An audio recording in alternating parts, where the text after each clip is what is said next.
बच्चों, तो पूर्णांक इंटीजर्स का अभ्यास 3-20 का देख लेते हैं आज। पहला क्वेश्चन है, निम्नांकित प्रश्नों 1 से 2 में केंद्रीय खाने की संख्या उसके चारों ओर के पटलों पर अंकित संख्याओं से किस प्रकार संबंधित है। केंद्रीय खाने की बात कर रहा है, जो केंद्र में खाना है, बीच में केंद्रीय मतलब जो सेंटर में पड़ रहा है बॉक्स, इसकी बात कर रहा है। ये पूछ रहा है कि ये जो खाने दिए गए हैं बीच वाले, ये दोनों मतलब इन वाली संख्याओं से चारों तरफ जो इनकी संख्याएं हैं किस प्रकार संबंधित है। उसी तरह से जो तीसरा वाला जो ऑप्शन दिया है इसने गया ऑप्शन, इसमें बीच वाला खाना जो है बॉक्स इसने खाली छोड़ा है, इसमें क्वेश्चन मार्क लगा है। इसमें पूछ रहा है कि जैसे इसमें 9 आ गया, इसमें 10 आया है, तो इसमें क्या आएगा, और वो आएगा कैसे, इन संख्याओं के आधार पर जो चारों तरफ संख्याएं दी गई हैं कुछ ना कुछ इनका आपस में संबंध है, यानी कि 9 का संबंध इन संख्याओं से कुछ ना कुछ है, तभी बीच में जाके ये 9 आया है। ऐसे इसमें 10 का संबंध है इन संख्याओं से, तभी 10 आया है। तो बीच में यहाँ पर कौन सी संख्या आएगी इनके संबंध के साथ में, देख लेते हैं बच्चों क्या है। तर्क शक्ति का एक तरह से इसको कह सकते हैं कि तर्क शक्ति या रीजनिंग का एक क्वेश्चन है। तो देखते हैं इसमें क्या हो सकता है। यदि हम देखें -7 और 4 को जोड़े, देखेंगे बच्चों -7 और 4 को जोड़े मतलब प्लस लगाएं तो कितना आ जाएगा ये -3, ठीक है। अब सेम इसी तरह से अगर हम 15 और -3 को जोड़े, 15 और -3 को जोड़ेंगे कैसे, प्लस से, तो क्या हो जाएगा 15 प्लस माइनस क्या हो जाता है माइनस, और ये हो जाएगा 3, 15 में से 3 गए 12, ठीक है। अब ये 12 आ गया और ये -3 आ गया, तो बड़ी संख्या में से छोटी वाली को घटा दो। 12 माइनस अगर हम 3 कर दें तो 9 आ रहा है हमारा। तो हमारा जो ये वाला जो लॉजिक है, यानी कि इन दोनों संख्याओं का अंतर मतलब इन दोनों संख्याओं को जोड़ दें और इन दोनों संख्याओं को जोड़ दें, फिर जो जोड़ के आया बड़ी वाली संख्या में से छोटी वाली को घटा दें, तो इसमें हमारा क्या आ रहा है 9 आ रहा है, बिल्कुल ठीक आ रहा है। लेकिन एक बार इसमें भी चेक कर लेते हैं, क्या ये वाला इसमें भी फिट बैठ रहा है, जो हमने लॉजिक इसमें लगाया है, क्या ये वाला लॉजिक इसमें भी फिट बैठ रहा है। तो देखते हैं एक बार, हमने क्या किया था, इन दोनों संख्याओं को यानी जो कोने वाली कॉर्नर वाली संख्याएं थी इनको जोड़ा था, तो इसमें भी जोड़ेंगे। फिर हम 21 और 9 को जोड़ना है, -9 को, तो -9 लिख दिया। जोड़ते कैसे हैं फिर माइनस वाली संख्या को, बीच में हम प्लस लगा दिया, तो ये क्या हो गया 21 - 9। अब 21 में से 9 जाएंगे तो कितने बचेंगे, 12 बचेंगे बच्चों। तो इन दोनों का योग कितना आ गया 12। अब इनका देखते हैं कितना आया, 11 प्लस -13, तो कितना हो गया ये 11 - 13, ये कितना आ गया -2, ठीक है। मैंने क्या बताया था, बड़ी वाली संख्या में तो छोटी वाली को घटा दो, 12 - 2 कर देंगे कितना आ गया 10, तो यहाँ पर भी बीच में 10 आ रहा है, यानी कि ये वाला लॉजिक हमारा दोनों इन कै और ख ऑप्शन में सेट बैठ रहा है। तो क्या गे वाले में भी सेट बैठेगा, बैठना ही चाहिए क्योंकि दोनों में बैठ रहा है। तो देख लेते हैं बच्चों क्या करेंगे इसके लिए। अब हम इसके लिए क्या करेंगे, इस वाली संख्या और इस वाली संख्या को जोड़ेंगे कैसे बच्चों, देखो 17 - 18, दोनों संख्याओं को कैसे जोड़ना है, तो जोड़ने के लिए प्लस का निशान लगाएंगे, 17 और प्लस और माइनस, और ये हो गया 18, कितना आया -1 आ गया। इनको सोल्व करके -1 आ गया। अब सेम लॉजिक इसमें लगाएंगे, -15 और 14 में, -15 और 14 को जोड़ना है, जोड़ लिया, ठीक है। कितना आया, ये माइनस के 15 है, ये 14 है, तो किसके बचेंगे, क्योंकि माइनस के ज्यादा है तो माइनस के बचेंगे, कितने बचेंगे और -1 बचेगा। अब मैंने क्या बताया था, इन दोनों का क्या करेंगे हम, इन दोनों में से बड़ी, जैसे इसमें आया था बड़ी संख्या में से छोटी वाली संख्या को क्या करा था हमने, घटाया था। लेकिन इसमें क्या है, दोनों संख्या बराबर है, तो -1 और इसको क्या करेंगे हम माइनस, इसमें से भी 1, तो कितना आ गया ये -2 आ गया। तो हमारा बीच में क्या आना चाहिए बच्चों, -2 आना चाहिए। तो इसमें कोई ऑप्शन में है -2, हाँ -2 इस वाले ऑप्शन में है, तो इसका क्या हो गया आंसर -2 हो गया। इसको चेक कर लें एक बार आप।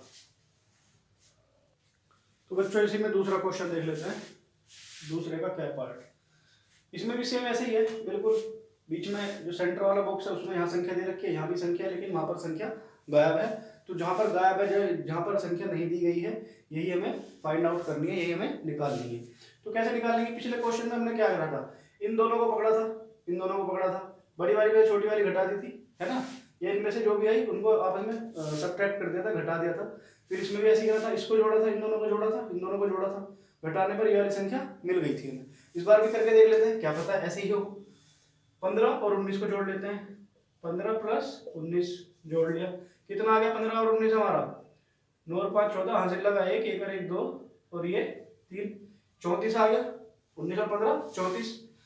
इनको देख लेते हैं, 11 प्लस और ये -3, ऐसे ही जोड़ते हैं ना प्लस बीच में, तो माइनस को ब्रैकेट में ले लिया। अब क्या आ जाएगा ये 11 प्लस माइनस क्या हो जाएगा माइनस।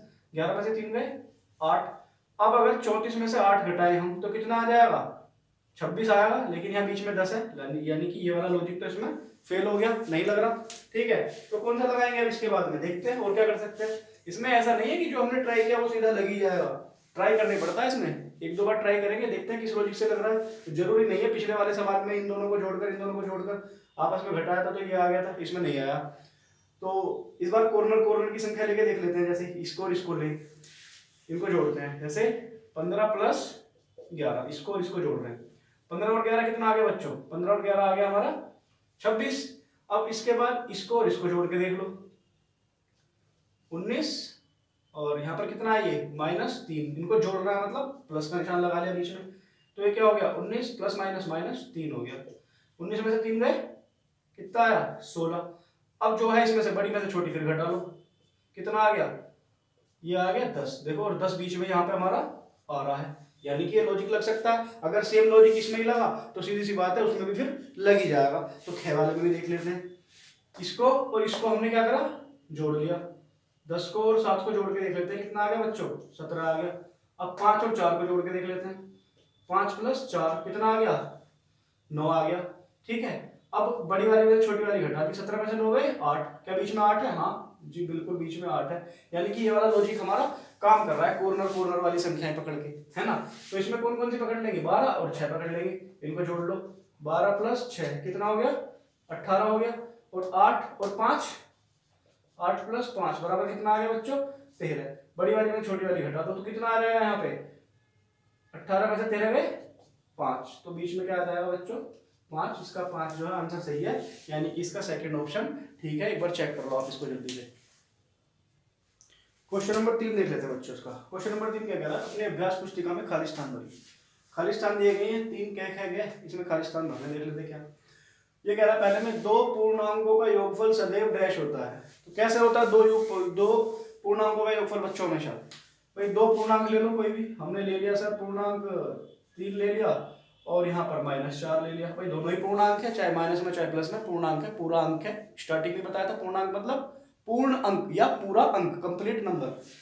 3 भी अपने आप में कंप्लीट है, -4 भी अपने आप में कंप्लीट है। तो इन दोनों का क्या होगा, इनका अंतर अगर हम करेंगे तो कितना आएगा, हमेशा कुछ भी आए अगर हम इनका अंतर देखें 3 और यहाँ पर माइनस अंतर मतलब, और यहाँ पर भी -4, तो कितना आ गया 3 प्लस 4 हो गया ये, तो कितना 7 हो गया। तो क्या निकल गया, ये भी 7 भी क्या है एक पूर्णांक ही तो है। तो सदैव क्या आएगा, 2 पूर्णांकों का योगफल सदैव पूर्णांक होता है,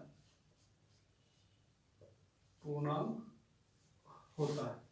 अगला 2 धन पूर्णांकों, इस बार क्या कर रहा है धन पूर्णांक। धन पूर्णांक क्या होता है, धन मतलब पॉजिटिव प्लस के, है ना, और ऋण मतलब नेगेटिव माइनस के। तो यहाँ पे धन पूर्णांक की बात कर रहा है, प्लस की बात कर रहा है, प्लस के जो पूर्णांक होंगे का योगफल डैश होता है। अब 2 धन पूर्णांक ले लो 2 धन पूर्णांक, 2 ले लिया और 3 ले लिया, दोनों ही क्या है ये प्लस के हैं। ठीक है, इनको अगर जोड़ेंगे हम 2 और 3 कितना आ जाएगा 5, 5 भी किसका आया है ये प्लस का ही तो आया है। तो यानी क्या होगा 2 धन पूर्णांकों का योगफल सदैव कैसा आएगा, धन पूर्णांक ही आएगा, सदैव धन पूर्णांक। ठीक है ना, 2 धन पूर्णांकों का योगफल हमेशा धन पूर्णांक ही आएगा, पॉजिटिव एक इंटीजर ही वह आएगा। ठीक है, 2 ऋण पूर्णांकों का योगफल कैसा आएगा, हमेशा 2 ऋण पूर्णांक, देखो इसमें ऋण आ गया, ऋण मतलब माइनस का 7 ले लो और क्या माइनस का 2 ले लो। क्या करेंगे अगर इनको जोड़ेंगे तो माइनस का क्या आ जाएगा, माइनस का 9। तो क्या आया, दोनों माइनस के थे और आंसर भी क्या दिया इसने माइनस में ही दिया। तो यानी कि 2 ऋण पूर्णांकों का योगफल सदैव कैसे आएगा, ऋण पूर्णांक ही आएगा। ठीक है, ऋण पूर्णांक। ठीक है, एक बार देख लो बच्चों इसे। बच्चों इस एक्सरसाइज का क्वेश्चन नंबर 4 और अंतिम क्वेश्चन देख लेते हैं। इसमें कह रहा है सत्य अथवा सत्य बताइए, ट्रू एंड फॉल्स बताना। इसमें हम किसी पूर्णांक तथा इसके योगात्मक प्रतिलोम का योगफल 0 होता है। किसी पूर्णांक, कोई भी पूर्णांक ले लेते हैं, ले लिया -2 ले लिया, तथा इसके योगात्मक प्रतिलोम का योगफल। इसका योगात्मक प्रतिलोम क्या होगा, मैंने बताया था आपको योगात्मक प्रतिलोम एडिटिव इनवर्स कैसे निकालते हैं। योगात्मक प्रतिलोम मतलब उसका सिर्फ साइन चेंज कर दो, माइनस का 2 है तो इसका योगात्मक प्रतिलोम क्या हो जाएगा, प्लस का 2। अगर 4 है तो इसका योगात्मक प्रतिलोम माइनस का 4। ठीक है, तो देखते क्या करा, किसी पूर्णांक तथा इसके योगात्मक प्रतिलोम का योगफल शून्य होता है। बिल्कुल सत्य कह रहा है। -2 का योगात्मक प्रतिलोम हमने लिया था 2, तो इन दोनों का अगर जोड़ेंगे तो कितना आ जाएगा, इनका योगफल हमेशा शून्य आ जाएगा। ऐसे ही 4 था, 4 का योगात्मक प्रतिलोम क्या लिया हमने, -4, तो इन दोनों को आपस में क्या करेंगे, जोड़ेंगे तो कितना आ जाएगा, ये 0 आ जाएगा। 4 से -4 कैंसिल, तो क्या आ जाएगा, 0। तो ये क्या कर रहा है, बिल्कुल सत्य बात है इसकी। ठीक है बच्चों, ये हो गया हमारा पहला कथन सत्य है। अगला देख लेते हैं। शून्य ऋण पूर्णांक है, मतलब जो 0 है क्या वो एक नेगेटिव इंटीजर है या एक क्या है, शून्य हमारा ऋण पूर्णांक है। माइनस का है क्या, 0। देख लेते हैं 0 कहाँ बैठा रहता है, बीच में बैठा रहता है, यहाँ पर नंबर लाइन पर। इधर क्या आते हैं, प्लस के 1 2 3 4, 1 2 3 4, और इधर आ जाता है माइनस के, -1 -2 -3 एंड सो ऑन, और इधर भी चलते जाएंगे। अब आप देख रहे हैं कि 0 के इधर वालों के सामने कोई साइन नहीं है, मतलब ये प्लस के हैं। ठीक है, ये यहाँ पर प्लस लगा दूं चलो मैं थोड़ी देर के लिए, और इधर वाले सारे 0 के लेफ्ट वाले माइनस में है, लेकिन 0 पर कोई भी साइन यहाँ पर नहीं लगा है। मतलब 0 क्या है, 0 तो इसमें न्यूट्रल है या उदासीन है। 0 पर कोई भी आवेश, मैं फिजिक्स में पहुंच गया, 0 पर कोई भी साइन इसमें नहीं लगता, कि हम कह सकते हैं 0 ना तो नेगेटिव और ना ही पॉजिटिव है, 0 ना तो ऋणात्मक है और ना ही धनात्मक है। तो इसलिए क्या है, कथन असत्य है, क्योंकि ये क्या बता रहा था 0 को, बच्चों ये 0 को बता रहा है कि ऋण पूर्णांक है। बिल्कुल गलत कह रहा है, ये हमारी बात असत्य है इसकी। 2 ऋण पूर्णांकों का योगफल, क्या कह रहा है ये, 2 ऋण पूर्णांकों का योगफल, इसको रब कर देते हैं। 2 ऋण पूर्णांकों का योगफल, 2 ऋण पूर्णांक, जितना पहले कह रहा है ना उतना ही लेते चलेंगे। 2 ऋण पूर्णांक, 2 ऋण पूर्णांक ले लिया हमने, -2 ले लिया और यहाँ पर -3 ले लिया, दोनों ऋण पूर्णांक है। ठीक है, का योगफल धन पूर्णांक होता है। क्या अगर हम इन्हें जोड़ेंगे तो इनका योगफल कितना, धन आ जाएगा, प्लस का आ जाएगा, कोई जोड़ के देख लेते हैं एक बार, कितना आ जाएगा, -2 और ये फिर -3 ही आ गया। कितना है इनका आंसर, -2 और -3, दोनों ही माइनस के हैं, तो माइनस के हैं तो उत्तर भी कैसे आएगा, माइनस में आएगा, और ये 5 हो जाएगा उत्तर। तो ये कह रहा है 2 ऋण पूर्णांकों का योगफल धन पूर्णांक होता है। बिल्कुल गलत कह रहा है, ये भी धन पूर्णांक नहीं होता, ऋण पूर्णांक ही होगा। तो ये क्या है हमारा कथन, ये भी असत्य है, गलत कह रहा है ये भी। ठीक है, नेक्स्ट देख लेते हैं। किसी पूर्णांक शून्य का योगफल, कह रहे हैं किसी पूर्णांक, कोई पूर्णांक है शून्य, बिल्कुल देखो ये कह रहा खुद ही कि शून्य एक पूर्णांक है, का योगफल उस पूर्णांक के बराबर होता है। किसी पूर्णांक शून्य का योगफल, बच्चों एक बार बुक में देख लेता हूँ, ये क्या मुझे कुछ डाउट लग रहा है इसमें। ये है इसमें किसी पूर्णांक और शून्य का योगफल, ये कह रहा है किसी पूर्णांक, यहाँ पर और मिस हो गया, और भी लिख देते हैं यहाँ पर बीच में, इसलिए थोड़ा सा अटपटा लग रहा था ये क्वेश्चन। किसी पूर्णांक और ये मिस हो गया था, इसको आप लिख लेंगे सही से। हाँ, तो अब देख लेते हैं। किसी पूर्णांक और शून्य का योगफल, कोई भी पूर्णांक ले लो, ले लिया हमने पूर्णांक, ले लिया सर 5 ले लिया, ठीक है ना, कोई पूर्णांक 5 ले लिया, और शून्य का योगफल, और शून्य का योगफल मतलब इनको जोड़ दो, प्लस कर दिया बीच में, उस पूर्णांक के बराबर होता है जो पूर्णांक हमने लिया था। यानी कि हाँ, ये बिल्कुल सही कह रहा है, अगर हम किसी पूर्णांक में शून्य को जोड़ते हैं तो वापस से हमें वही पूर्णांक मिल जाता है जो हमने लिया था या जो हमने 0 में जोड़ा था। तो ये बिल्कुल क्या कह रहा है बच्चों, इसकी बात क्या है यहाँ पर, सत्य है। ठीक है, अब ये वाला देख लेते हैं, च वाला में क्या कह रहा है, ये च में कह रहा है एक ऋण और एक धन पूर्णांक का योगफल सदैव धन पूर्णांक होता है। एक ऋण और एक धन पूर्णांक का योगफल लेके देख लेते हैं। हमने ले लिया एक ऋण पूर्णांक कितना, 5 ले लिया, और एक धन पूर्णांक क्या ले लिया हमने, 7 ले लिया। अब कह रहा है इनका योगफल कितना है, इनका योगफल तो आ गया, माइनस का है 5 और प्लस का, जिसके ज्यादा होते हैं उसी के बचते हैं, तो प्लस के बचेंगे 2। ठीक है, तो क्या आ गया, धन पूर्णांक। ये कह रहा है एक ऋण और एक धन पूर्णांक का योगफल सदैव धन पूर्णांक होता है। देखो अब सदैव होता है नहीं, ये तो अभी पता चलेगा। ठीक है, देख लेते हैं एक बार हम इसको।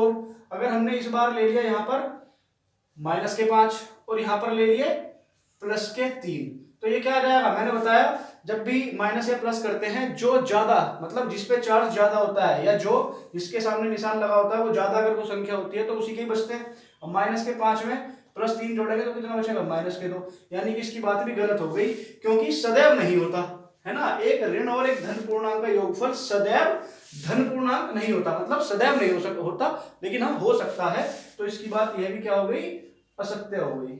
ठीक है, तो ये वाला कथन भी क्या है हमारा बच्चों, असत्य आ गया। ठीक है, अब ये क्या कह रहा है, संख्या रेखा पर -18 और 18 शून्य से समान दूरी पर हैं। बिल्कुल सही कह रहा है ये। अगर संख्या रेखा बना ली हमने और यहाँ पे बीच में 0 रख दिया, अगर 1 2 3 4 5 6 7 8 9 10 11 12 13 14 15 16 17 18 बना लो उसको संख्या रेखा को। इधर भी 1 2 3 4 5 6 7 8 9 10 11 12 13 14 15 16 17 और ये माइनस के 18, तो ये माइनस वाले चल रहे हैं प्लस, तो 0 से देखेंगे ना 18 की भी दूरी बिल्कुल बराबर पड़ेगी और -18 की भी, तो ये बिल्कुल इसकी बात सही मान लेते हैं, सच कह रही है। ठीक है ना, तो ये क्या हो गया कथन, सत्य हो गया। ठीक है बच्चों, नेक्स्ट देख लेते हैं, दो धन पूर्णांकों का योगफल सदैव धन पूर्णांक होता है। दो धन पूर्णांक, धन मतलब प्लस के ले लो, 7 ले लिया इस बार हमने धन पूर्णांक, और दूसरा भी 7 ले लिया, दोनों धन पूर्णांक है, निशान नहीं लगा इनके आगे, जिसके आगे निशान नहीं लगा रहता उसको पॉजिटिव माना जाता है, प्लस का माना जाता है, धनात्मक माना जाता है। तो ये कह रहा है दो धन पूर्णांकों का योगफल, दोनों धन पूर्णांक ले लिया और उनका योगफल क्या आ जाएगा, 7 और 7 14 आ गया। तो क्या धन पूर्णांक होता है, जी हाँ बिल्कुल, हमेशा या सदैव ही दो धन पूर्णांकों का योगफल क्या आएगा, एक धन पूर्णांक ही आएगा। तो यह भी कथन बच्चों कैसा है, सत्य है। और हमारी जो एक्सरसाइज 3 भी है ये क्या हो गई, दी एंड। धन्यवाद बच्चों।